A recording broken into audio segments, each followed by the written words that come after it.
नमस्कार, स्वागत है आप सभी का हमारे इस खास पेशकश में। मैं हूं आपके साथ मनु तेवतिया। आस्था और साधना का सबसे बड़ा संगम है कुंभ, जहां दिखाई देता है भक्ति की शक्ति, जहां होता है श्रद्धा और साधना का मिलन।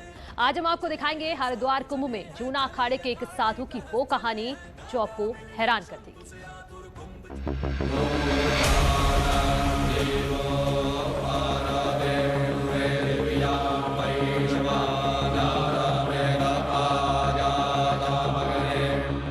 महाकुंभ में ऊर्ध्व बाहु साधना। 12 सालों से हाथ उठाकर तप, हाथ का खून जमने लगा, हाथ सूखने लगा, हाथ के नाखून बढ़ते गए, लेकिन तप जारी रहा।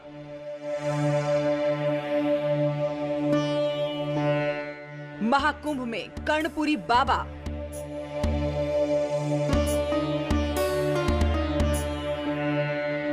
महाकुंभ में साधना की शक्ति।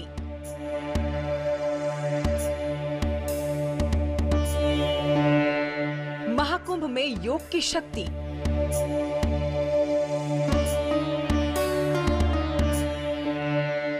महाकुंभ में हठ योग। विश्व कल्याण के लिए सबसे बड़ा तप।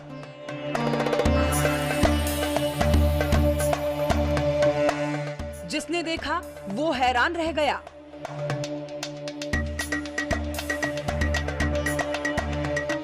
ऐसी साधना ना कभी देखी ना कभी सुनी।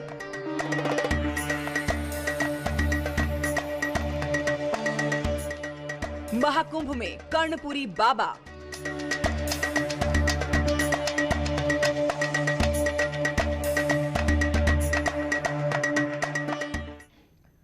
तो कर्णपुरी बाबा महाकुंभ में एक ऐसी तपस्या में लीन है जिसे देखने के बाद श्रद्धालु उनका गुणगान करते नहीं थकते, और उनकी इस तपस्या का मकसद है जन कल्याण। आप खुद देखिए कर्णपुरी बाबा की तपस्या की ये अविश्वसनीय कहानी।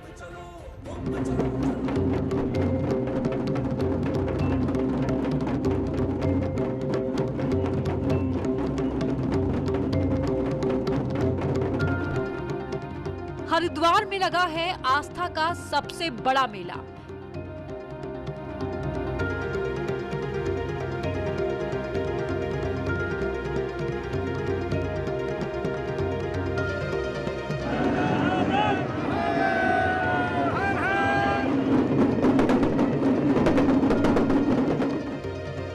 लाखों साधु महात्मा यहाँ साधना करने में जुटे हैं, तो वहीं लाखों की संख्या में है भक्तों का सैलाब।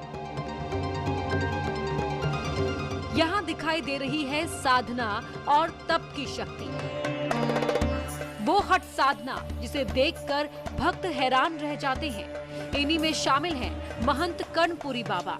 कर्णपुरी बाबा जूना अखाड़े के नागा साधु हैं।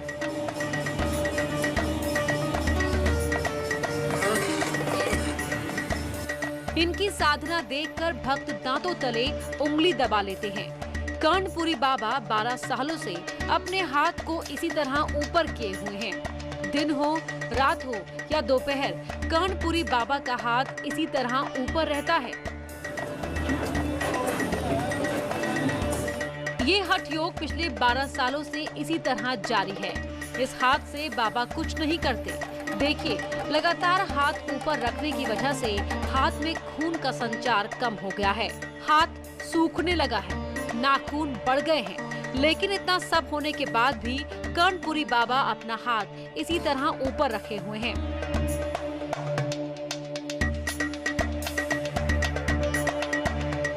कुछ मिनटों से ज्यादा हाथ इस तरह ऊपर रखना मुश्किल होता है, लेकिन कर्णपुरी बाबा ने असंभव को संभव कर दिखाया।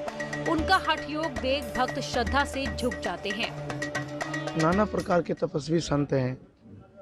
किसी ने एक हाथ उठा के उद्रबाहु, जो हमारे गुरु महाराज ने तपस्या जगत के कल्याण के लिए एक हाथ उठा रखा कि एक हाथ से ही काम करूंगा, और एक हाथ भगवान के लिए कि भगवान इनका काम कार्य करो। इसलिए कि जब तक वो कार्य नहीं होगा तो सनातन धर्म के प्रचार प्रसार के लिए हमारे महाराज लोगों ने किसी ने हाथ उठा रखी है। सवाल ये है कि आखिर कर्णपुरी बाबा का लक्ष्य क्या है। कर्णपुरी बाबा चाहते हैं कि विश्व का कल्याण हो, सब सुखी रहें, देश खुशहाल हो, और इसी लक्ष्य को हासिल करने के लिए कर्णपुरी बाबा ने अपना हाथ ऊपर रखने का प्रण लिया। करीब 12 साल पहले उन्होंने इस हठ योग की शुरुआत की थी, जो आज तक लगातार जारी है। दत्तात्रेय भगवान जी का तप है ये, हठ योग कहते हैं इसे।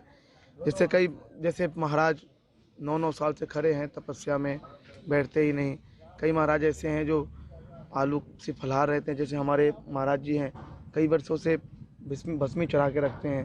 कहीं भस्म, जहाँ भी जाना भस्म में जाना, और अन्न कम खाना, फलाहार पे रहना और भजन करना संसार के कल्याण के लिए। तो ये तपस्या है, इस तपस्या से जगत का कल्याण होता है, विश्व में शांति आती है और सबका सद्भावना होती है। उनको देख के जो मानव जाति है, उनकी पीड़ा को देख के सत्कर्म करने के एक प्रेरणा मिलती है उनको। इस महाकुंभ में जूना अखाड़े के कई ऐसे साधु शामिल हैं जो अलग अलग तरह से हठ योग में जुटे हुए हैं। पूरा कुंभ भक्ति और तप की शक्ति से भाव विभोर उठा है। हर तरफ दिखाई दे रही है भारत के हजारों साल पुरानी योग साधना की शक्ति, और इस साधना का लक्ष्य सिर्फ एक है, जन कल्याण, देश का हित।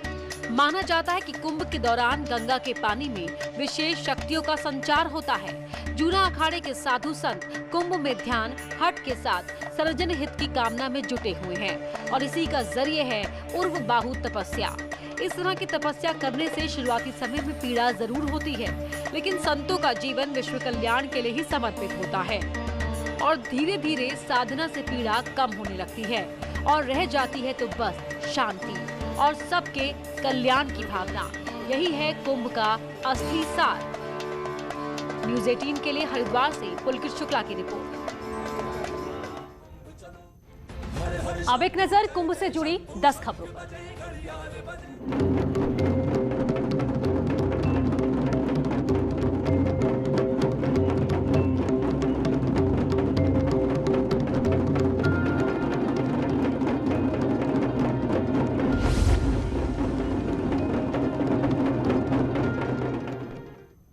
उत्तराखंड में आए 257 नए पॉजिटिव पेशेंट, 156 मरीजों के साथ देहरादून टॉप पर। हरिद्वार में 75 नए मरीज मिले। हरिद्वार कुंभ में आने के लिए 72 घंटे पहले का कोविड रिपोर्ट लाना जरूरी, केंद्र की गाइडलाइन का भी करना होगा पालन। संतों ने फैसले का किया स्वागत। हरिद्वार में कर्णपुरी बाबा 12 सालों से अपने हाथ को उठाकर तप कर रहे हैं। दिन हो या रात हो, दोपहर हो या, कर्णपुरी बाबा का हाथ इसी तरह ऊपर रहता है। हरिद्वार में भीख मांगने वाले 16 लोग मुख्य धारा में शामिल। ट्रेनिंग के बाद पुलिस मेस में बना रहे हैं खाना। कुंभ के बाद कंपनियों में दिलाया जाएगा रोजगार। कुंभ नगरी हरिद्वार इन दिनों दूधिया रोशनी में नहा रही है। हर की पैड़ी समेत सभी घाटों और मुख्य चौराहों को रंगीन लाइटों से सजाया गया है। हरिद्वार की विश्व प्रसिद्ध हर की पैड़ी की रात में दिख रही है दिव्य छटा। जगमगाती लाइटों के बीच लोगों का मन मोह रही है गंगा। हर महाकुंभ में नमामि गंगे की छाप दिखाई दे रही है। महाकुंभ में आने वाले श्रद्धालुओं की सहूलियत और आराम को देखते हुए विशेष इंतजाम किए गए। महाकुंभ में दिव्यांग श्रद्धालुओं के लिए विशेष व्यवस्था। सिटिंग एस्केलेटर के इस्तेमाल से गंगा घाट पर जाकर स्नान कर सकेंगे दिव्यांग श्रद्धालु। महाकुंभ को देखते हुए साफ सफाई की विशेष व्यवस्था की गई है। शिव घाट से लेकर चंडी घाट तक साफ सफाई और विशेष इंतजाम देखते ही बन रहे हैं। हरिद्वार महाकुंभ में श्रद्धालुओं के लिए बना है विशेष आस्था पथ। 1 किलोमीटर लंबे आस्था पथ पर बने हैं 4 पॉइंट्स। जल दर्शन, सूर्य दर्शन, दिग्दर्शन और रम्या दर्शन मोह रहे हैं श्रद्धालुओं का मन।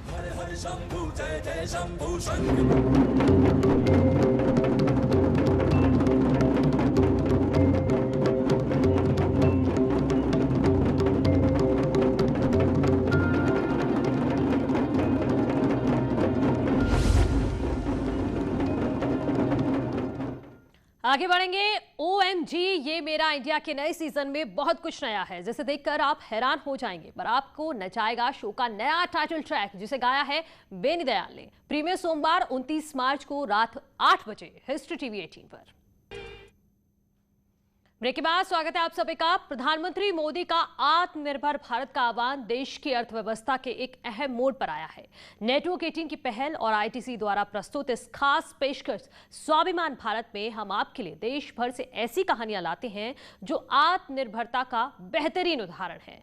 नवाचार और उपलब्धियों की ऐसी कहानियां जो दरअसल बताती हैं कि हम एक राष्ट्र के रूप में क्या पहचान रखते हैं। ऐसी ही कुछ कहानियां हैं खेल की दुनिया से जो लाखों भारतीयों के लिए प्रेरणा का काम करती हैं। पैरालंपियन और महिला मुक्केबाजों की ऐसी ही कहानियां जिन्होंने अपने धैर्य और दृढ़ संकल्प से संभावनाओं के मायने ही बदल दिए।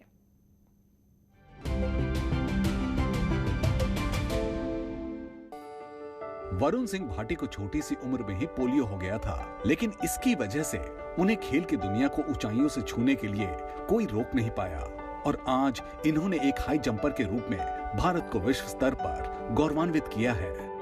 In 2014, I played my first international meet in Beijing, China.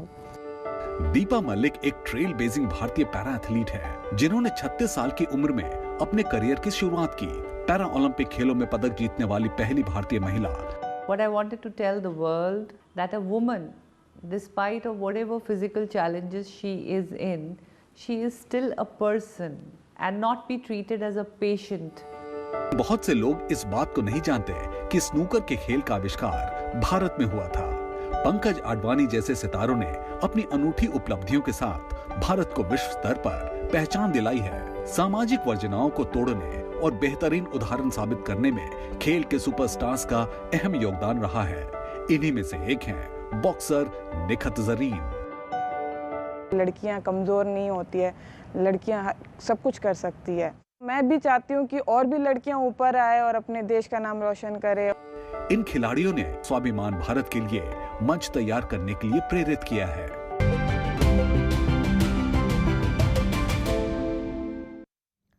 तो हमारी इस खास पेशकश में स्वाभिमान भारत पर इन भारतीय खेल नायकों की पूरी कहानी देखें इस हफ्ते। आगे बढ़ते हैं। झांसी से बड़ी खबर आ रही है। दो कारों की आमने सामने की भिड़ंत हुई है। दोनों कारों में सवार आधा दर्जन लोग गंभीर रूप से घायल हो गए हैं।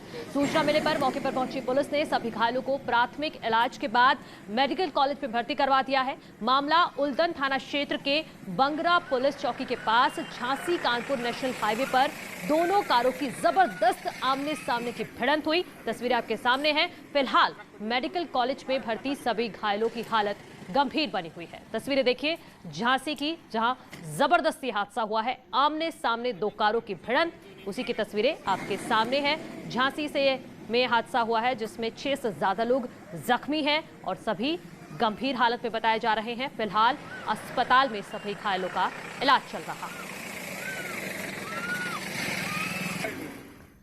बिजनौर से बड़ी खबर है। कोतवाली शहर बिजनौर के जंदरपुर मंडावली में आज एक तेज रफ्तार ट्रक ने मासूम बच्ची को कुचल दिया है, जिसमें 12 साल की मासूम बच्ची की दर्दनाक मौत हो गई है। बताया जा रहा है कि सड़क पार करने के दौरान यह हादसा हुआ।